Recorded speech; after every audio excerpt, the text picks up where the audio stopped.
Le soleil est revenu sur le Surrey et le parcours ouest de Wentworth. Dans ces conditions favorables, 36 joueurs parmi les 70 qualifiés sont descendus sous le par samedi. Chez les Français, on a bien contribué à cette statistique puisque 3 de nos représentants ont signé une carte sous les 72. Le leader de la troupe tricolore demeure Grégory Avray, 14e à -4 à l'aube de la dernière journée. Le Rochelet a signé, selon lui, un bon 71 samedi compte tenu de la qualité de son jeu. Je pense que c'est la journée où j'ai le plus mal joué, donc rendre un score sous le par, encore une fois à Wentworth, dans idée sûre de bien meilleures conditions, c'est pas du tout négatif.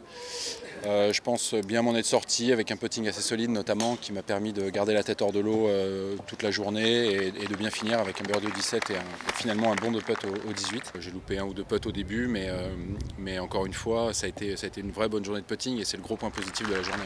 Si le Girondin d'adoption a le sentiment d'avoir sauvé l'essentiel, l'autre Greg, natif de Bordeaux, a réalisé une journée contrastée. Passé en 37 à l'aller, Bourdi s'est remis dans le sens de la marche dès l'entame du retour, enregistrant 4 birdies sur les 9 derniers trous.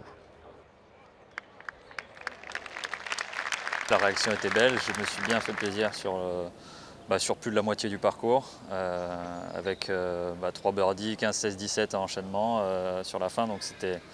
Voilà, je suis resté patient, serein et puis ça a payé parce que être sous le par à Wentworth après 3 jours, avec des conditions difficiles comme on l'a eu les 2 premiers jours, c'est plutôt une performance. Après voilà, je vais faire du mieux que je peux demain pour essayer de grappiller encore des places. Avec sa carte de 70, le vainqueur du Grand Prix Schweppes PGA France pointe toutefois à 7 coups d'Alejandro Canizares, seul en tête du tournoi à -9.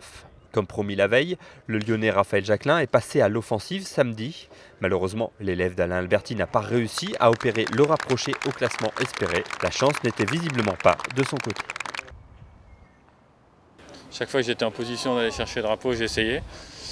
Même si j'ai dû chipper pas mal, mais bon, je dirais que c'était un peu la stratégie du jour. Il faisait beau, les conditions sont bien meilleures. Donc c'est un peu dommage parce que j'ai pas mal joué, je tapais plutôt bien la balle, assez solide, du tee, des fairways aussi, mais ouais, pas trop de réussite, ça n'a pas tourné dans le bon sens. Avec une carte de 73, Jacquelin recule en 32e position, à -1. La 3e carte sous le par du jour est donc l'œuvre de Thomas Levé. Le Parisien gagne 17 places au classement en signant son meilleur score de la semaine, un 70 qui ne satisfait qu'à moitié le vainqueur de l'Alstom Open de France 2011.